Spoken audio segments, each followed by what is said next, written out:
دوسرے محاضر بانی و محتمم جامعہ حضرت مولانا جمال عارف صاحب کی خدمت میں دست بستہ عرض گزار ہوں کہ آپ اپنے محاضرے سے ہم سب کو مستفیض فرمائیں، اور آپ کے لیے عرض ہے کہ ہم مسلمانوں کا بڑا دعویٰ ہے کہ جنگ آزادی میں ہم نے قائدانہ کردار ادا کیا، اور اس قائدانہ کردار کی سزا اور بدلہ ہمیں یہ ملا کہ انگریزوں نے سب سے زیادہ سزا ہمیں دی، لیکن ہمارا یہ حال ہے کہ ہم خود اپنے قائدین کے اور اپنے اسلاف کے کارناموں سے ناواقف ہیں، اور اس سے واقف ہونا بھی نہیں چاہتے۔ یہ اس سے بڑا نقصان ہے۔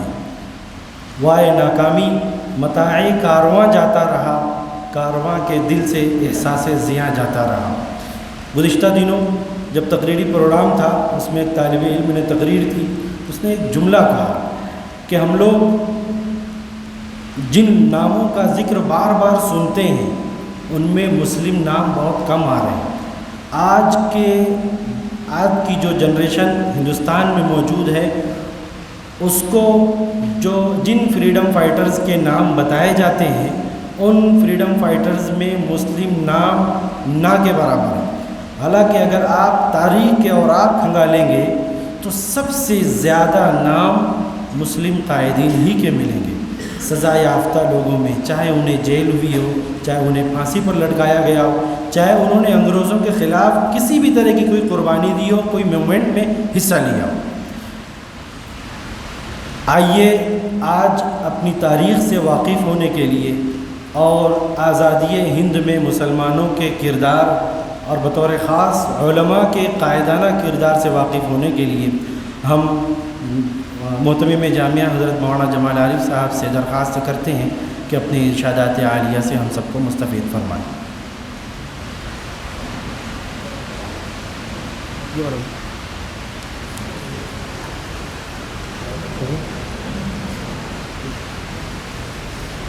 یہ والا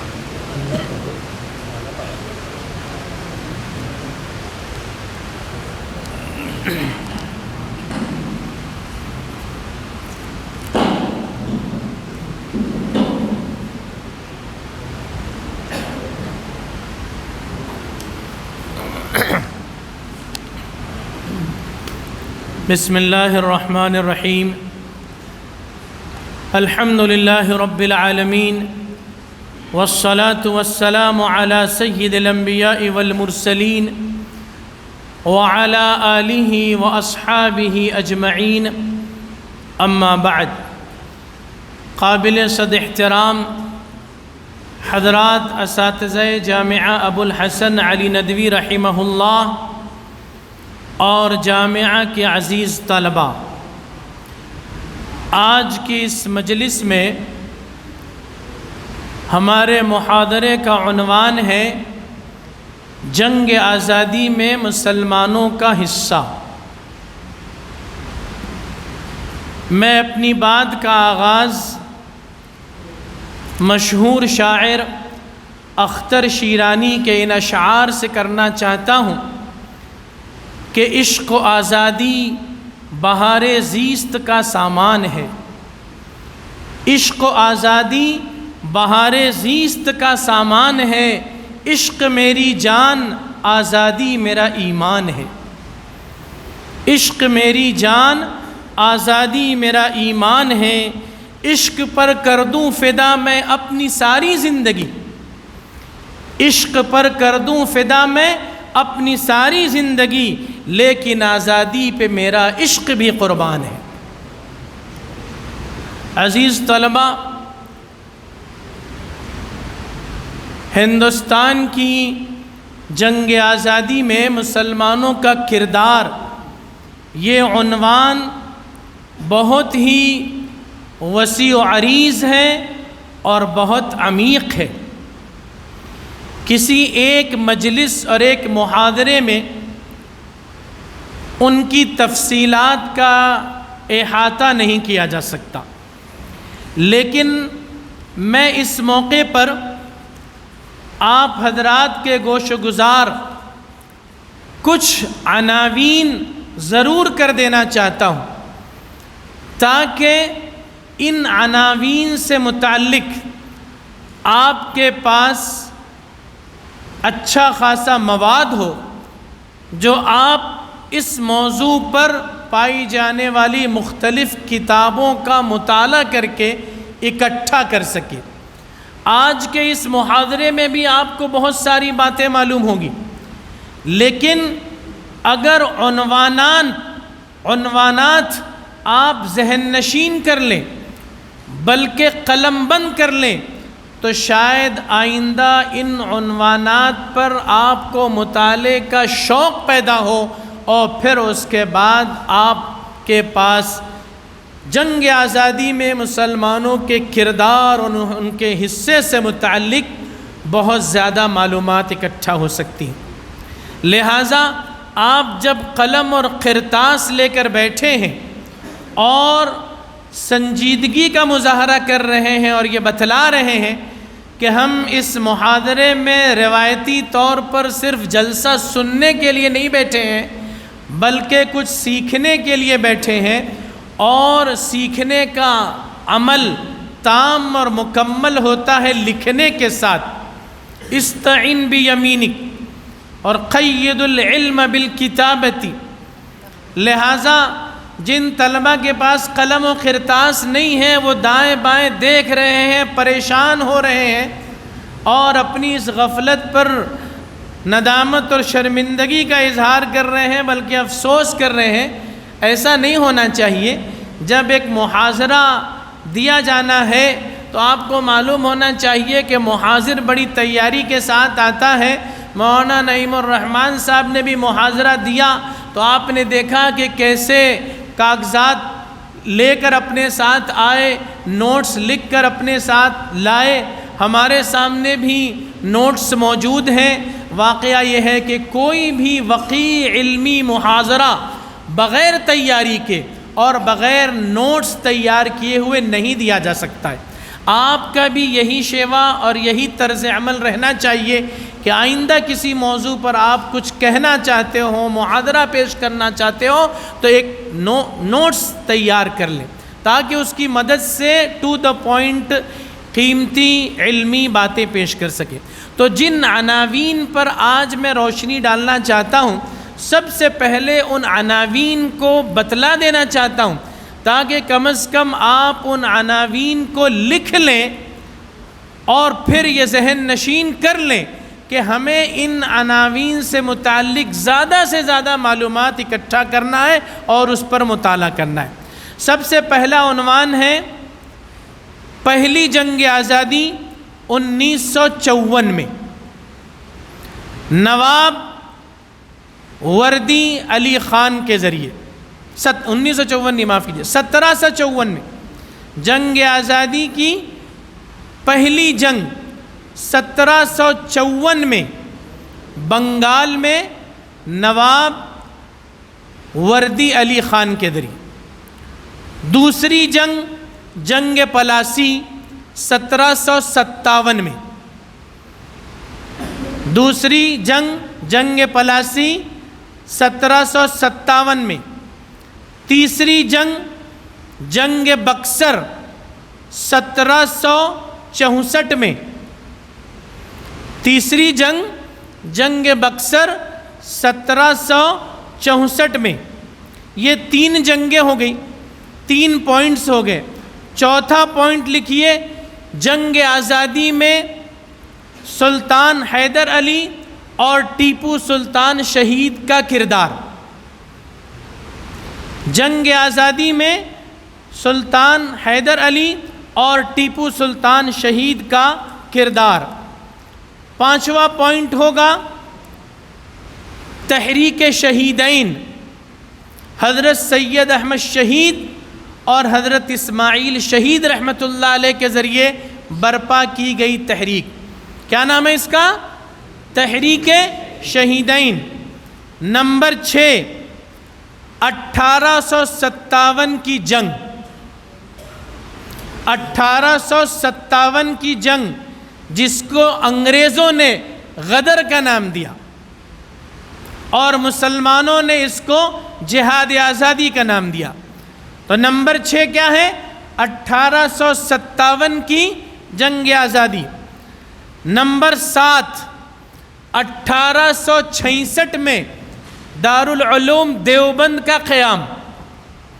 چونکہ دارالعلوم دیوبند کے قیام کو جنگ آزادی سے بڑی گہری مناسبت ہے، اس لیے جنگ آزادی کی تاریخ جب بھی بیان کی جائے گی تو دارالعلوم دیوبند کے قیام، اس کے اغراض و مقاصد اور فرزندان دارالعلوم دیوبند کی خدمات کو فراموش نہیں کیا جا سکے گا، اس لیے اس پوائنٹ کو بھی شامل کیا جانا چاہیے۔ نمبر 8، شاملی کی جنگ۔ یہ دراصل 1857 ہی کا ایک حصہ ہے، اس کو الگ سے مت لکھیے، چھوڑیے، جنگ شاملی کو الگ سے مت لکھیے، 1857 ہی کے ضمن میں اس کو بیان کیا جائے گا۔ نمبر 8 ہے ریشمی رومال تحریک، 1912 میں، ریشمی رومال تحریک 1912 میں۔ جمعیت علماء ہند کا قیام 1919 میں، 9واں پوائنٹ، 9واں پوائنٹ ہے 1919 میں جمعیت علماء ہند کا قیام۔ چونکہ جمعیت علماء ہند کے پلیٹ فارم سے بھی جنگ آزادی میں مسلمانوں نے زبردست حصہ لیا ہے، اس لیے جمعیت علماء ہند کی قربانیوں کو فراموش نہیں کیا جا سکتا۔ نمبر 10، تحریک خلافت اور تحریک ترک موالات۔ تحریک خلافت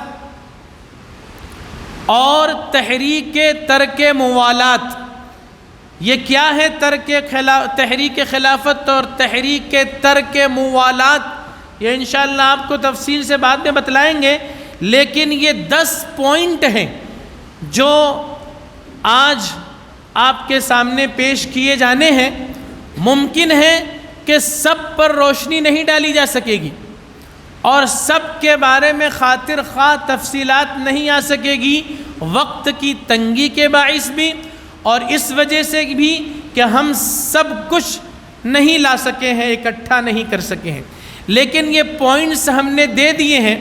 اس کے علاوہ بھی کچھ اور پوائنٹس ملیں گے، یقیناً ملیں گے، لیکن اگر ان 10 نکات پر آپ نے تیاری کر لی اور آپ نے مواد اکٹھا کر لیا تو سمجھ لیجئے کہ جنگ آزادی میں مسلمانوں کا جو کردار ہے وہ آپ کے سامنے بالکل روز روشن کی طرح عیاں ہو جائے گا، اور آپ اس حقیقت کو سمجھ لیں گے کہ مسلمانوں نے اس ملک کو انگریزوں سے آزاد کرانے کے لیے کتنی قربانیاں دی ہیں۔ تو آئیے بالترتیب ان عناوین اور ان ذیلی موضوعات پر ہم روشنی ڈالیں گے۔ اس سے پہلے بطور تمہید کے یہ سمجھ لیجئے کہ دنیا کی تاریخ میں 17ویں، 18ویں اور 19ویں صدی کا جو زمانہ رہا ہے، اس زمانے کے اندر یورپ کے متعدد ممالک میں کولونلائزیشن کا یعنی استعماریت کا بڑا رجحان پیدا ہوا۔ کولونلائزیشن یا استعماریت کہتے ہیں ایک ملک کا کسی دوسرے ملک کے وسائل اور ریسورسز پر قبضہ کر لینا اور وہاں کے نظم و ضبط اور حکومت پر کنٹرول حاصل کر لینا، اس کو کہتے ہیں استعماریت۔ اور استعماریت ہی کی مکمل شکل ہوتی ہے سامراجیت، کہ جس میں پھر براہ راست ایک ملک دوسرے ملک کو اپنا محکوم اور غلام بنا لیتا ہے۔ تو ابتدا ہوتی ہے استعماریت سے، کولونلائزیشن سے، اور پھر اس کا اختتام ہوتا ہے سامراجیت یعنی امپیریلزم سے۔ تو 17ویں اور 18ویں صدی کے اندر یورپ کے متعدد ممالک نے ایشیا کے مختلف کمزور یا امیر ترین ممالک میں تجارتی مقاصد سے داخل ہوئے، وہاں اپنی کالونیاں آباد کی اور استعماریت کی بنیاد رکھی۔ اس میں پیش برطانیہ تھا، لیکن برطانیہ صرف اکیلا نہیں تھا۔ فرانس، پرتگال اور اسپین، یہ سب ممالک وہ ہیں کہ جن کے اندر استعماری رجحان تھا، اور انہوں نے اس دور کے اندر ایشیا کے مختلف ممالک کو اپنا ہدف اور نشانہ بنایا، تجارت کی غرض سے وہاں داخل ہوتے، وہاں کے حکمرانوں سے تجارت کی اجازت اور پروانہ حاصل کرتے، اور پھر تجارت کے بہانے اپنی کالونیاں وہاں آباد کرتے۔ اسی لیے اس کو کولونلائزیشن کہا جاتا ہے۔ اپنی کالونیاں، اپنی آبادیاں وہاں قائم کرتے اور کہتے کہ ہم تجارت کی غرض سے یہاں رہ رہے ہیں، لیکن آہستہ آہستہ وہ اپنی آبادیوں کو بڑھاتے اور پھر طاقت و قوت اور اسلحہ اکٹھا کرتے اور پھر حکومت میں دخل اندازی شروع کرتے، اور پھر ایک وقت ایسا آتا کہ وہ حکومت پر اپنا اثر و رسوخ قائم کر لیتے، اور پھر ایک وقت ایسا آتا کہ وہ حکومت ہی کو شکست دیتے اور وہاں کی حکمرانی خود اپنے ہاتھوں میں لے لیا کرتے تھے۔ تو ان مختلف ممالک نے ایشیا کے مختلف ممالک کو اس طرح اپنا ہدف اور ٹارگٹ بنایا۔ بدقسمتی سے ہندوستان بھی جو 17ویں صدی کا دنیا کا سب سے امیر ترین ملک تھا، وہ بھی کولونلائزیشن کا ہدف بنا، استعماریت اور سامراجیت کا ہدف بنا۔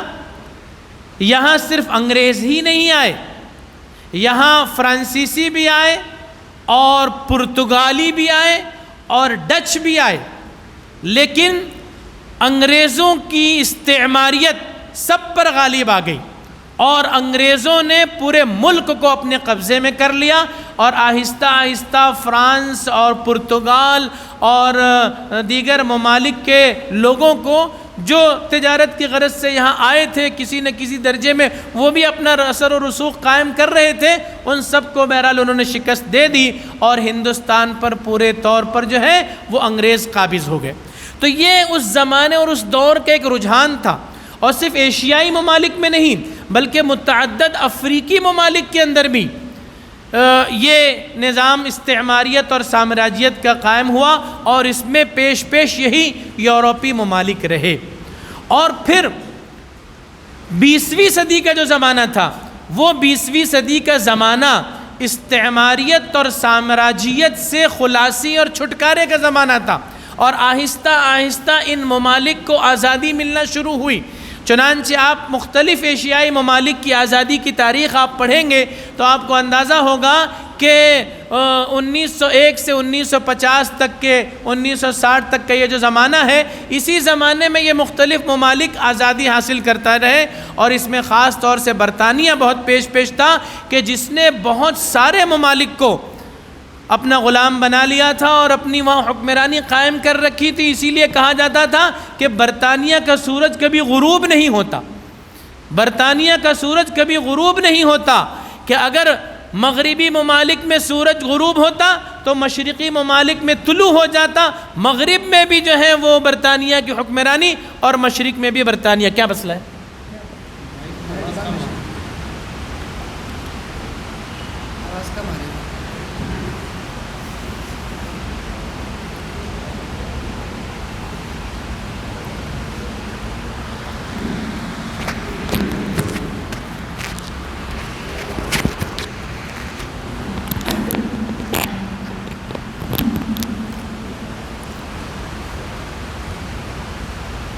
ہندوستان پر انگریزوں نے 190 سال تک حکومت کی، اور یہ حکومت براہ راست تاج برطانیہ کے زیر اہتمام تھی، یعنی برطانیہ کی جو ملکہ تھی اسی کے زیر اہتمام ہندوستان رہا 190 سالوں تک، 1857 سے لے کر 1947 تک، اور 1857 سے پہلے 1757 سے لے کے 1857 تک ہندوستان پر ایسٹ انڈیا کمپنی کی حکومت تھی۔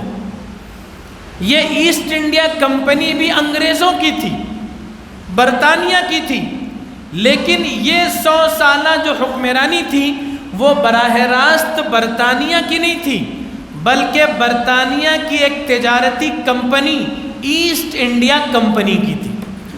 تو 100 سالوں تک کے ایسٹ انڈیا کمپنی نے حکمرانی کی، 1757 سے لے کے 1857 تک، اور پھر 1857 سے لے کے 1947 یعنی ملک کی آزادی تک براہ راست برطانیہ نے حکومت کی 190 سال تک۔ 1757 سے بھی تقریباً 150 سال پہلے اس ملک کے اندر انگریزوں کی آمد ہو چکی تھی۔ ایسٹ انڈیا کمپنی 1608 میں سب سے پہلے سورت کی بندرگاہ پر لنگر انداز ہوئی اور یہاں سے وہ ملک میں داخل ہوئے 1608 میں۔ اس سے پہلے 31 دسمبر 1600 عیسوی کو لندن میں ایسٹ انڈیا کمپنی کو ملکہ ایلزبتھ کی طرف سے مشرقی ممالک میں پورے اختیارات کے ساتھ تجارت کرنے کا پروانہ ملا۔ اس کو کہا جاتا ہے ایسٹ انڈیا کمپنی کا قیام، یعنی برطانیہ میں انگریزوں نے ایک تجارتی کمپنی قائم کی اور اس تجارتی کمپنی نے اپنی ملکہ سے مشرقی ممالک میں تجارت کرنے کا پروانہ حاصل کر لیا، تجارت کے ساتھ ساتھ ان کو پورے اختیارات بھی دیے گئے۔ اس طرح تاریخ میں یہ ملتا ہے کہ 31 دسمبر 1600 عیسوی کو لندن کی سرزمین پر ایسٹ انڈیا کمپنی کا قیام عمل میں آیا، جس کا مقصد جو ہے ایشیائی ممالک بطور خاص ہندوستان میں تجارت کرنا تھا۔ یہ پروانہ حاصل کرنے کے بعد پھر ایسٹ انڈیا کمپنی نے ہندوستان میں اپنے پنجے گاڑنے کا منصوبہ بنایا، تجارت کا آغاز کرنے کا منصوبہ بنایا، اور 1608 عیسوی میں سب سے پہلے اس کمپنی کی سورت میں آمد ہوئی۔ 1613 عیسوی میں انہوں نے سورت ہی کی سرزمین پر سب سے پہلی اپنی کوٹھی بنائی، اپنا تجارتی مرکز بنایا۔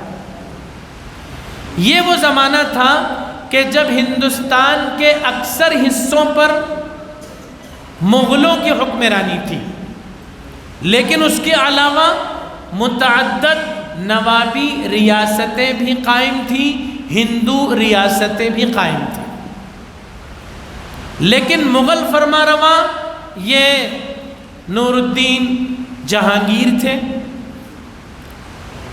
اور ایسٹ انڈیا کمپنی نے سب سے پہلے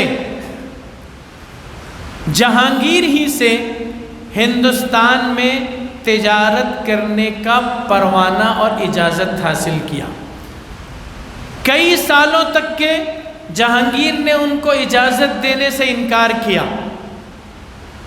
لیکن انگریز مسلسل کوشش کرتے رہے، داؤں پیچ کرتے رہے، لالچ دیتے رہے، ہدیے تحفے دیتے رہے، ارکان سلطنت کو اپنا ہمنوا بناتے رہے۔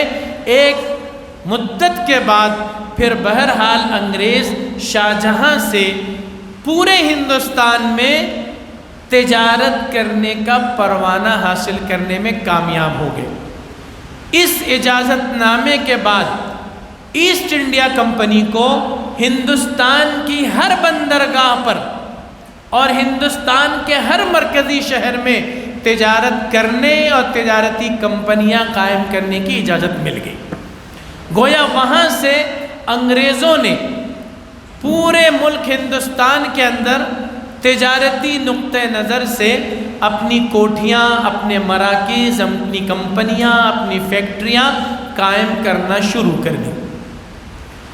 لیکن کچھ ہی عرصے کے بعد یہ بات واضح ہونے لگی کہ انگریزوں کا مقصد اس ملک میں صرف تجارت کرنا نہیں ہے، بلکہ وہ تجارت کے بہانے اس ملک کی دولت کو لوٹنا چاہتے ہیں، یہاں کے وسائل اور یہاں کے ریسورسز پر قابض ہونا چاہتے ہیں، بلکہ اس ملک کی حکومت کی باغ ڈور اپنے ہاتھوں میں لینا چاہتے ہیں۔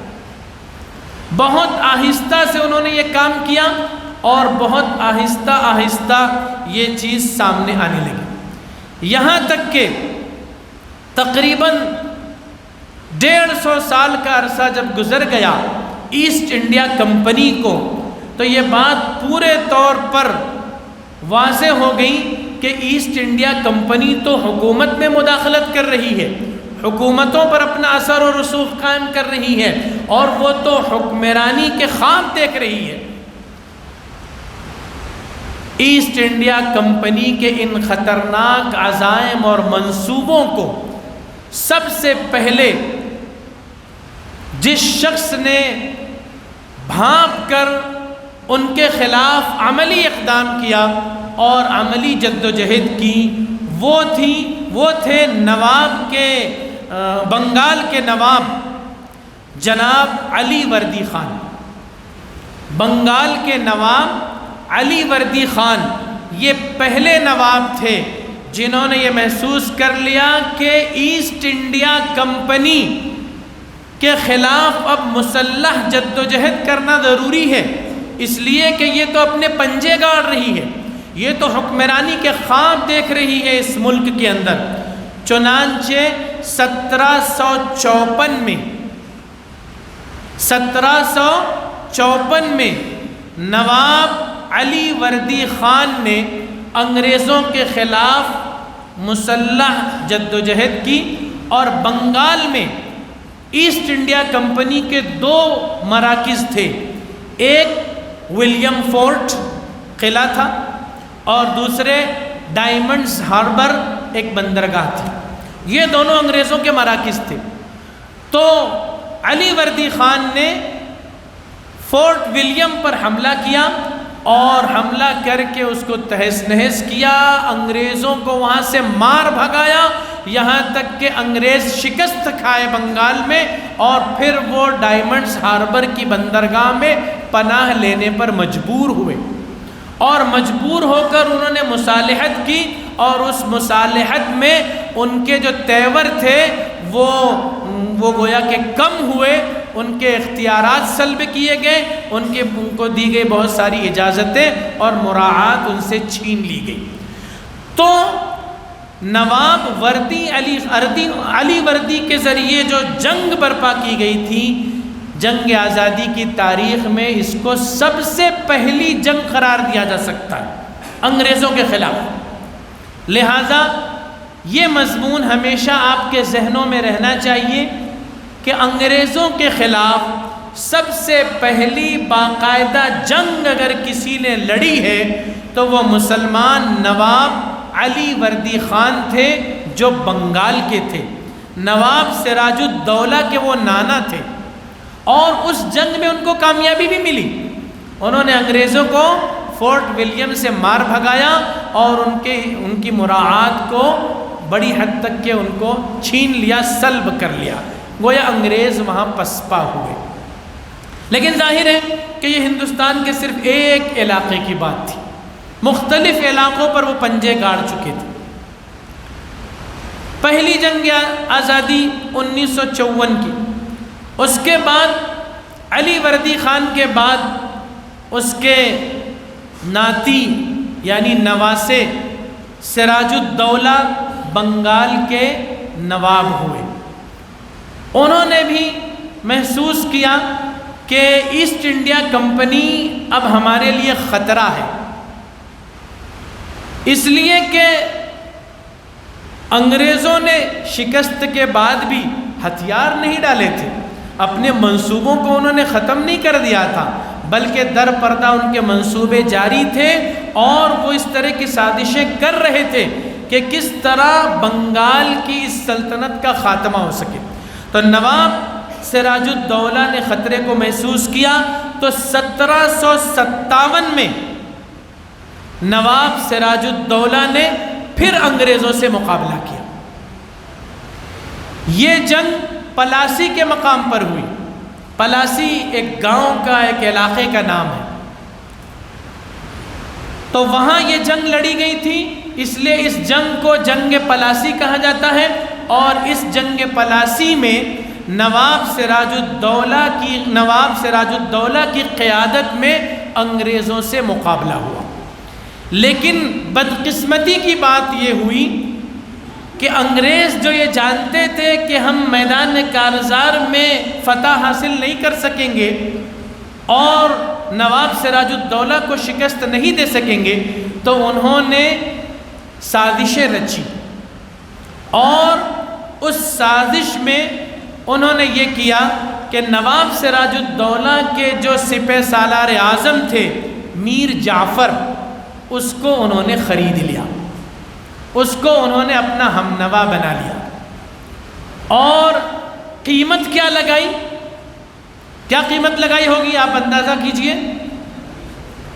قیمت لگائی حکومت اور سلطنت کی کہ آپ بغاوت کر دیں، آپ غداری کر دیں، ہم آپ کو بنگال کا نواب بنا دیں گے۔ اب میر جعفر بہت دنوں سے حکمرانی کا خواب دیکھ رہے تھے، حکومت اور سلطنت کی لالچ اور طمع تھی، اور یہ لالچ اور طمع نہ جانے کتنے لوگوں کو غدار بنا چکی ہے۔ تاریخ بتلاتی ہے، تاریخ کے صفحات شاہد ہیں کہ بہت ساری جنگوں میں جو شکست ہوئی ہے مسلمانوں کو، وہ اپنوں کی غداری کی وجہ سے ہوئی ہے۔ تو یہاں بھی نواب سراج الدولہ کو 1757 کی پلاسی کی جنگ میں انگریزوں کے مقابلے میں شکست ہو جاتی ہے، اور ایسی زبردست شکست ہوتی ہے کہ میدان کارزار میں مقابلہ ہوتا ہی نہیں ہے۔ عین وہ وقت کہ جب مقابلے کا ہے اور سراج الدولہ اپنی فوج سے کہتا ہے کہ تم انگریزوں کا مقابلہ کرو، تو اس کی فوج کا ایک بہت بڑا حصہ میر جعفر کی قیادت میں نکل کر، سراج الدولہ کی طرف سے نکل کر انگریزوں کی صف میں جا کر شامل ہو جاتا ہے۔ اب ظاہر ہے کہ اس میں جنگ کیا ہوگی؟ اس کا نتیجہ یہ ہوا کہ نواب سراج الدولہ کو شکست ہوئی، اور اس شکست کے نتیجے میں سراج الدولہ شہید ہوئے۔ انگریزوں نے اپنے وعدے کے مطابق میر جعفر کو بنگال کا نواب بنا دیا۔ تو اس طرح جنگ آزادی کی تاریخ میں یہ دوسری جنگ ہے۔ کیا نام ہے اس کا؟ جنگ Plassey, the battle of Plassey. کب لڑی گئی؟ 1757 میں۔ 1857 سب کو بہت یاد ہے، اس لیے اس سے 100 سال پہلے 1757 یہ بھی یاد رہنا چاہیے۔ جنگ پلاسی شکست ہوئی، میر جعفر بن گئے بنگال کے نواب، لیکن ظاہر ہے کہ وہ کٹ پتلی نواب تھے، جنہوں نے بنایا ڈور انہی کے پاس تھی، جیسا وہ کہتے ویسا وہ فیصلہ صادر کرتے۔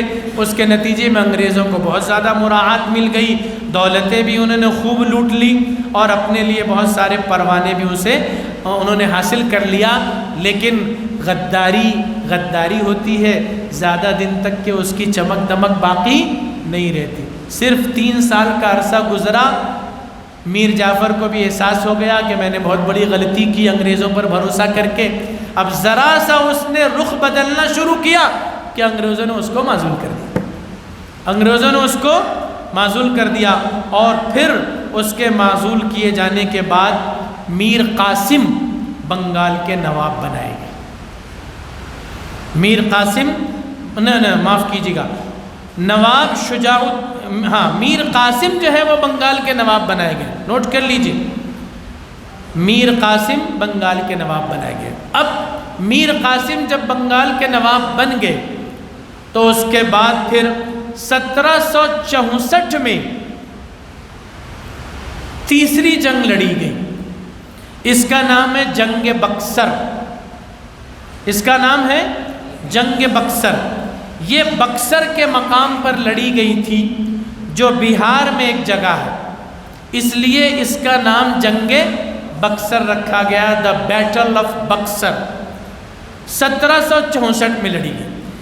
اس جنگ کی قیادت بنگال کے نواب میر قاسم تو کر رہے تھے لیکن وہ تنہا نہیں تھے، اس موقع پر ان کے ساتھ اودھ کے نواب شجاع الدولہ بھی شامل تھے اور مغل بادشاہ شاہ عالم دوم بھی شامل تھے۔ گویا بنگال کی سلطنت، اودھ کی سلطنت اور دہلی کی سلطنت، ان تینوں سلطنتوں نے مل کر اپنی ایک مشترکہ فوج تیار کی اور اس مشترکہ فوج نے جنگ بکسر لڑی۔ اس جنگ بکسر میں عام طور پر نواب شجاع الدولہ کا نام آتا ہے، لیکن یاد رکھنا چاہیے کہ شجاع الدولہ، میر قاسم اور شاہ عالم دوم، ان تینوں نے مل کر یہ جنگ لڑی تھی، لیکن اس جنگ کا بھی نتیجہ یہ ہوا کہ ایسٹ انڈیا کمپنی کو فتح اور غلبہ حاصل ہو گیا اور ان کو شکست ہو گئی۔ تو اس طرح 1857 سے پہلے یہ تین بڑی بڑی جنگیں ہیں جو تاریخ کے صفحات میں محفوظ ہیں۔ ان جنگوں کو اور ان کی تفصیلات کو یاد رکھنا اس لیے ضروری ہے کہ عام طور پر اب ہندوستان کے اندر جو نصاب پڑھایا جا رہا ہے تاریخ کا اور ہندوستان کی جد و جہد آزادی کی جو تفصیلات بیان کی جاتی ہیں اس کا آغاز کیا جاتا ہے 1857 سے، اور گویا اس سے پہلے 100 سال تک کے جو کچھ کوششیں ہوئیں ان کو یکسر نظر انداز کر دیا جاتا ہے۔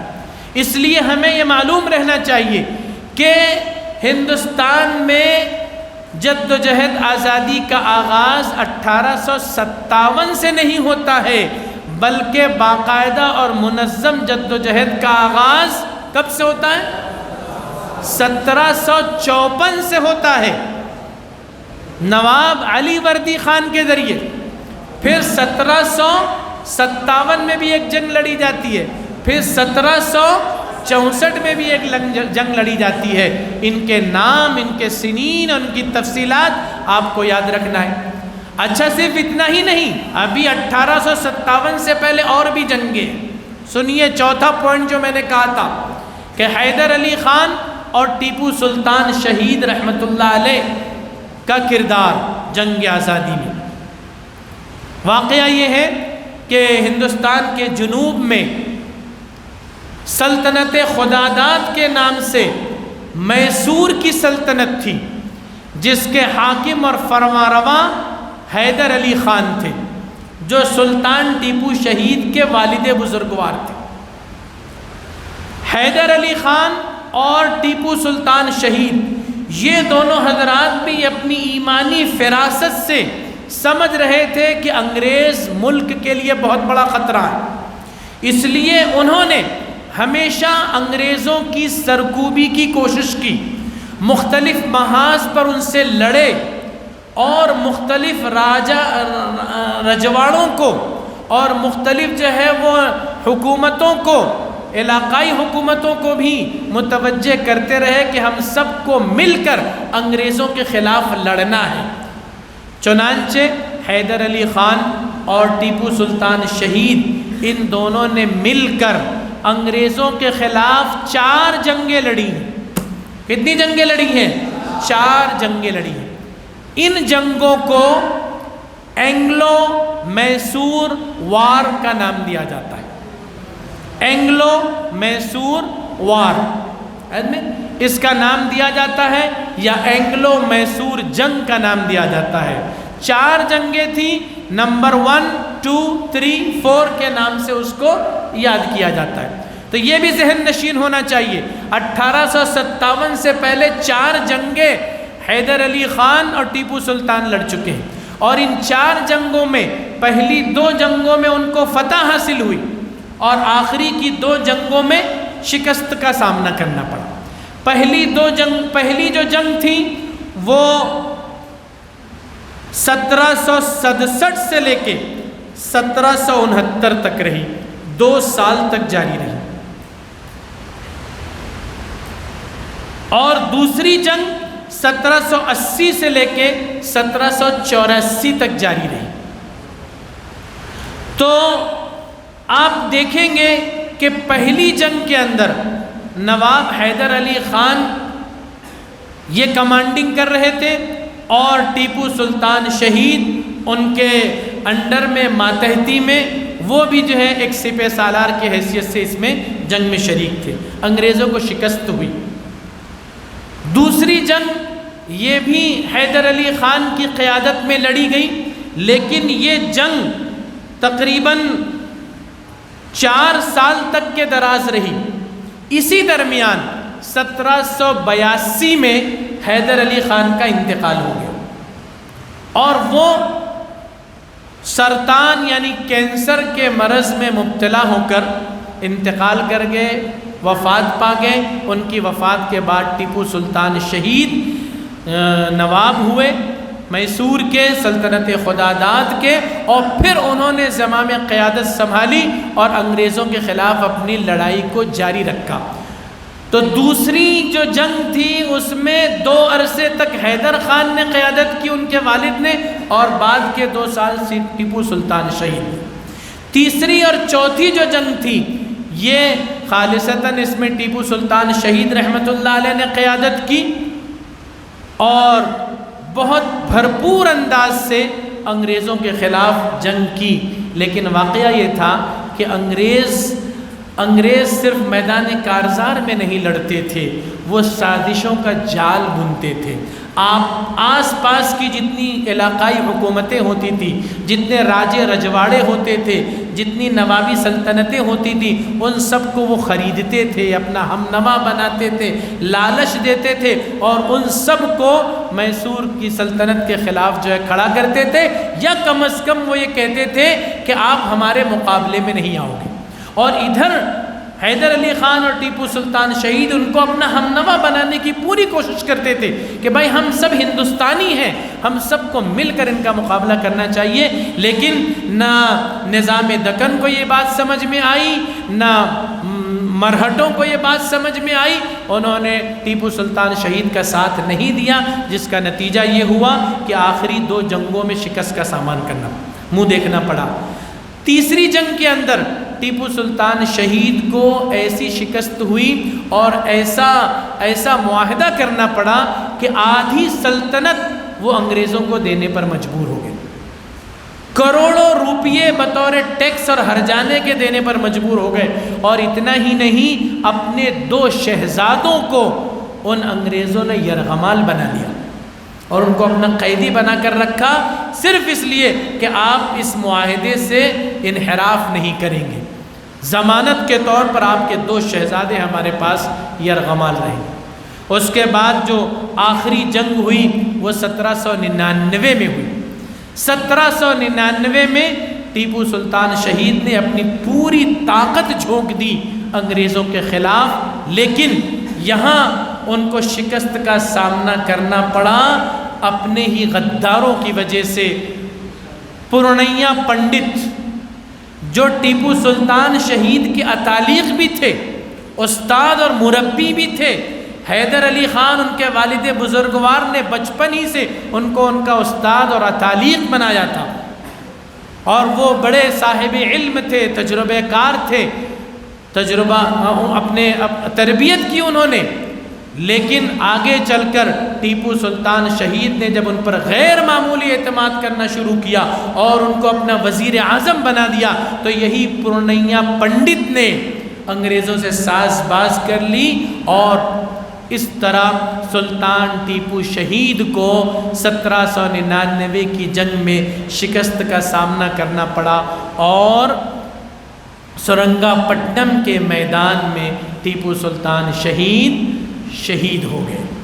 ٹیپو سلطان شہید کی شہادت کی خبر جب انگریز افسر کو ملی ہے، وائسرائے کو ملی ہے، تو اس نے اعلان کر دیا کہ آج سے ہندوستان ہمارا ہے۔ اس سے اندازہ لگایا جا سکتا تھا کہ ٹیپو سلطان شہید انگریزوں کے لیے کتنا بڑا روڑا تھے، کتنی بڑی رکاوٹ تھے کہ وہ سمجھ رہے تھے کہ ٹیپو سلطان کو راستے سے ہٹائے بغیر ہم ہندوستان پر قبضے کا اپنا خواب شرمندہ تعبیر نہیں کر سکے۔ وہ ٹیپو سلطان شہید جنہوں نے یہ کہا تھا کہ شیر کی ایک دن کی زندگی گیدڑ کی 100 سالہ زندگی سے بہتر ہے، ایک تاریخی جملہ انہوں نے کہا تھا، جہاد آزادی کی روح پھونک دی تھی اور ہندوستانیوں کو اس بات پر آمادہ کیا تھا کہ غلامی کی زندگی سے آزادی کی موت بہتر ہے۔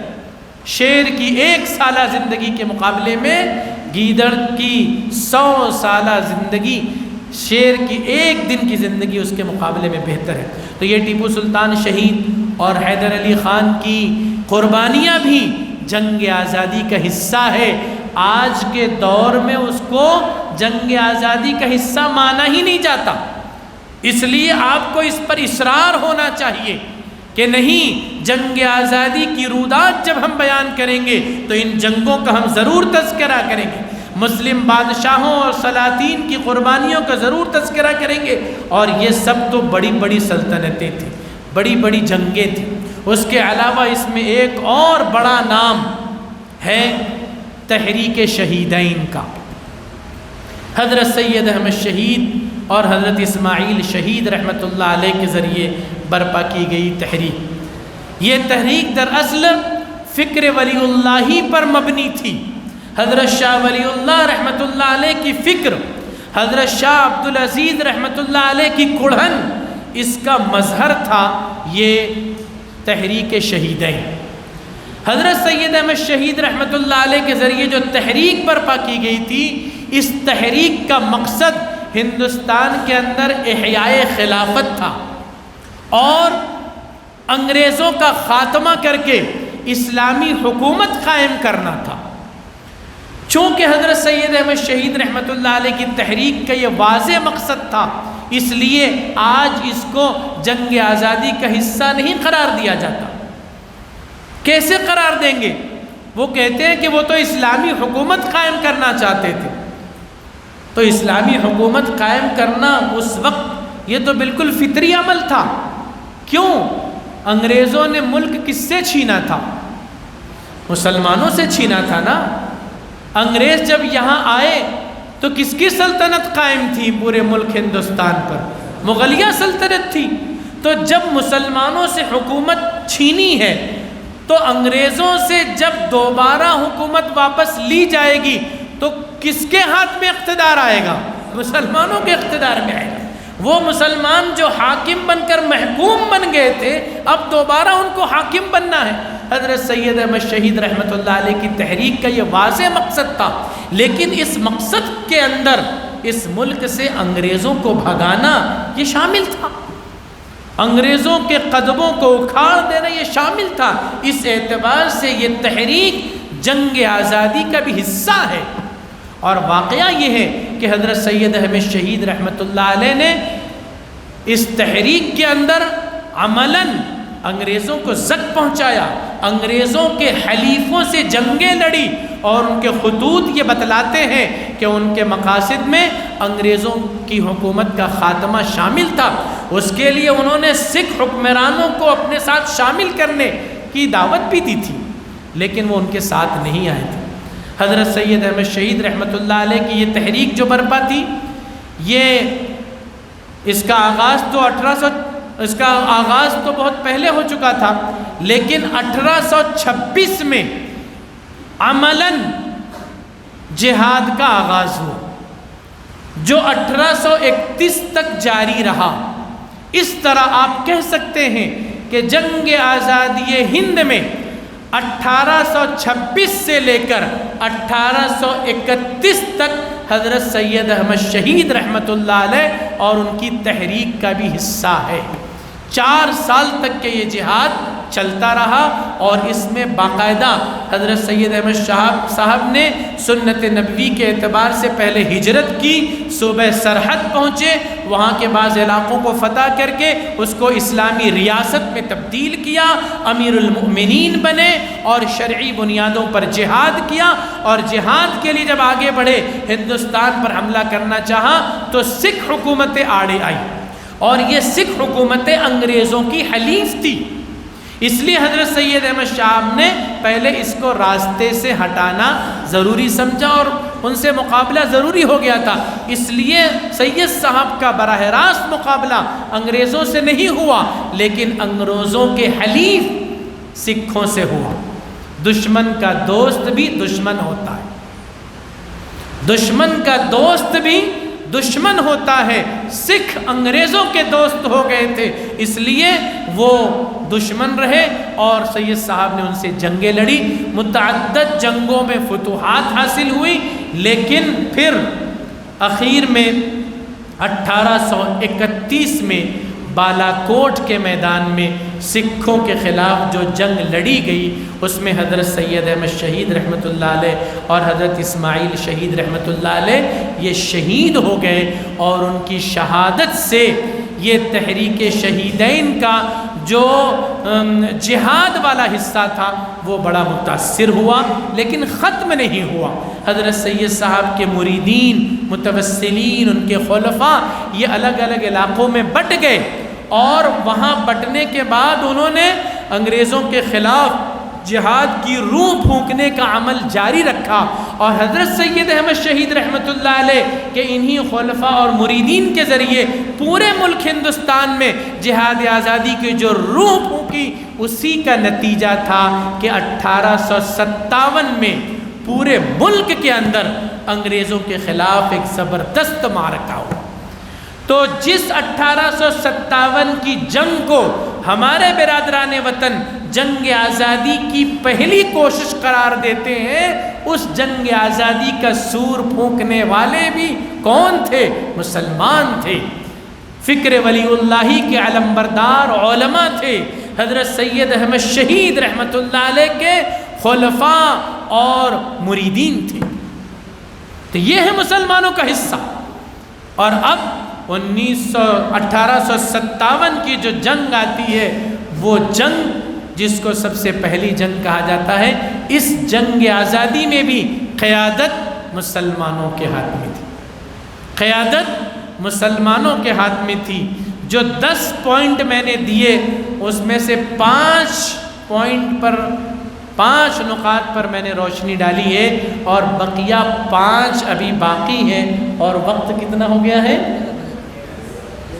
اس لیے یوں سمجھیے کہ یہ محاضرے کا پارٹ 1 ہوا، اور ابھی پارٹ 2 باقی ہے۔ زندگی وفا کرے نہ کرے، محاضرہ ہو یا نہ ہو، لیکن پارٹ 2 کے عنوانات ہم نے آپ کو دے دیے۔ اگر توفیق خداوندی شامل حال رہی تو وہ محاضرہ بھی ہو جائے گا، اور اگر نہیں ہو سکا تو آپ کو مطالعہ کرنا ہے۔ اخیر میں میں آپ کو چند کتابوں کے نام بتلا دیتا ہوں، تاکہ جنگ آزادی کے موضوع پر آپ مطالعہ کرنا چاہیں تو آپ مطالعہ کر سکتے ہیں۔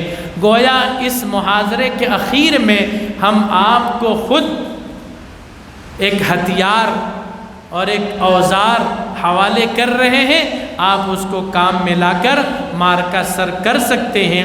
چند کتابیں جو میں معلوم کر سکا، ظاہر ہے کہ وہ بہت ساری کتابوں میں سے صرف چند کتابیں ہیں، میں ان کا نام اور مصنف کا نام دیتا ہوں، آپ لکھ لیجئے، نوٹ کر لیجئے، کتب خانوں میں تلاش کیجئے، یہاں نہیں تو ندوے کے کتب خانوں میں مل جائے گی، لیکن یہ چند بڑی بڑی کتابیں ہیں، چھوٹی چھوٹی اور بہت ساری کتابیں اور کتابچے یہاں بھی ابھی لائبریری میں آپ کو مل جائیں گے۔ پہلی کتاب جو ہے ہندوستان کی جنگ آزادی میں مسلمانوں کا حصہ، ہندوستان کی جنگ آزادی میں مسلمانوں کا حصہ، اس کے مصنف ہیں محمد مظفر الدین فاروقی، محمد مظفر الدین فاروقی۔ دوسری کتاب ہے 1857 کی جنگ آزادی، اس کے مصنف ہیں ڈاکٹر مبارک علی۔ 1857 کی جنگ آزادی، ڈاکٹر مبارک علی۔ تیسری کتاب ہے مسلمان اور جنگ آزادی، مسلمان اور جنگ آزادی، اس کے مصنف ہیں ڈاکٹر اشتیاق احمد۔ چوتھی کتاب ہے مسلمانوں کا کردار جنگ آزادی میں، اس کے مصنف ہیں ڈاکٹر ظفر الاسلام۔ مسلمانوں کا کردار جنگ آزادی میں، مصنف ڈاکٹر ظفر الاسلام۔ پانچویں کتاب ہے تحریک آزادی میں علماء کا کردار، تحریک آزادی میں علماء کا کردار، اس کے مصنف ہیں دارالعلوم ندوۃ العلماء کے استاد مولانا فیصل احمد بھٹکلی ندوی۔ اور ایک اور کتاب ہے جو آپ کے گوش گزار کرنا چاہتا ہوں، جس سے متعلق تفصیلات بعد میں آئیں گی 1857 کی جنگ آزادی کے ضمن میں، لیکن اس کتاب کو سن لیجئے۔ 1857 کی جنگ آزادی میں ناکامی کے بعد جن علماء کرام کو کالا پانی کی سزا دی گئی تھی، ان میں مولانا جعفر تھانیسری رحمۃ اللہ علیہ بھی ہے۔ مولانا جعفر تھانیسری رحمۃ اللہ علیہ نے 18 سال تک کالا پانی میں قید و بند کی مشقتیں برداشت کی۔ وہاں سے واپس آنے کے بعد انہوں نے ایک کتاب لکھی جس کا نام ہی ہے کالا پانی۔ یہ کتاب بھی پڑھنے کے قابل ہے۔ اس میں انگریزوں کے ذریعے جو مظالم علماء کرام پر ڈھائے گئے تھے اس کا آپ اندازہ لگا سکتے ہیں۔ بہرحال یہ آج کے محاضرے کا پارٹ 1 مکمل ہوا۔ جو کچھ نوٹس اور اشارے آپ نے لکھے ہیں، اسی طرح اگر جیب کے اندر صدری کے اندر آپ رہنے دیں گے تو وہ پرزے جو ہے خراب ہو جائیں گے، گم ہو جائیں گے۔ کچھ کاغذات آپ نے رکھے ہیں، کسی بھی کتاب اور بیاض کے اندر آپ رکھ دیں گے اور پھر بھول جائیں گے، وہ ایک بھولی بسری داستان ہو جائے گی۔ ایسے موقع پر ہونا یہ چاہیے، ایک ہونہار طالب علم کا کام یہ ہوتا ہے کہ وہ جلد از جلد ان اشاروں اور ان نوٹس کی مدد سے ایک تفصیلی مضمون، قدر تفصیلی مضمون وہ لکھ لیتا ہے، قلم بند کر لیتا ہے۔ جو کچھ ابھی آپ کو کہا گیا ہے زیادہ دیر تک، زیادہ دنوں تک یاد نہیں رہنا ہے۔ آج شام تک کے یاد رہے گا، اس کے بعد شاید بھول جائیں گے۔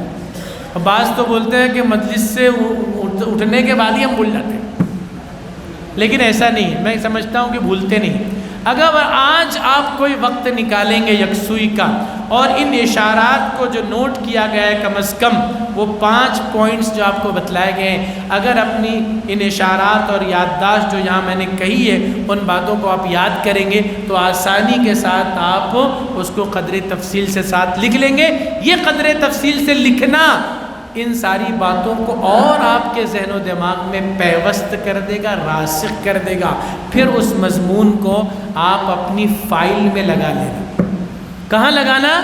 اپنی فائل میں لگانا۔ ہر طالب علم کے پاس ایک فائل رہنی چاہیے، جو کچھ اس نے لکھا، جو کچھ اشارات انہوں نے تیار کیے وہ محفوظ رہنا چاہیے۔ ابھی یہ جو کاغذات ہم لوگ لائے ہیں، مولانا نعیم الرحمن صاحب لائے ہیں، اس کو ہم لوگ اپنی فائل میں رکھ لیں گے تاکہ آئندہ کبھی کہیں اور اس عنوان پر محاضرے کی ضرورت پیش آئے گی تو بہت زیادہ کتابیں کھنگالنے کی ضرورت نہیں رہے گی، صرف اپنے ہی ان پوائنٹس کو دیکھیں گے اور جا کے جو ہے جا کے محاضرہ دے سکیں گے اور پورے مجمع کو لوٹ لیں گے۔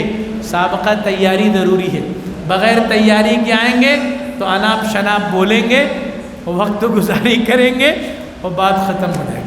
اس لیے علمی ذوق، علمی رجحان پیدا کریں اور اس طرح کی اپنی کاوشوں کو محفوظ رکھیں۔ کل کو آپ بڑے ہو کر اپنے طلبہ کو بتا سکیں گے، اپنے شاگردوں کو جتا سکیں گے کہ ہم نے بھی کیے تھے کچھ کام. آئے سمجھ میں؟ وآخر دعوانا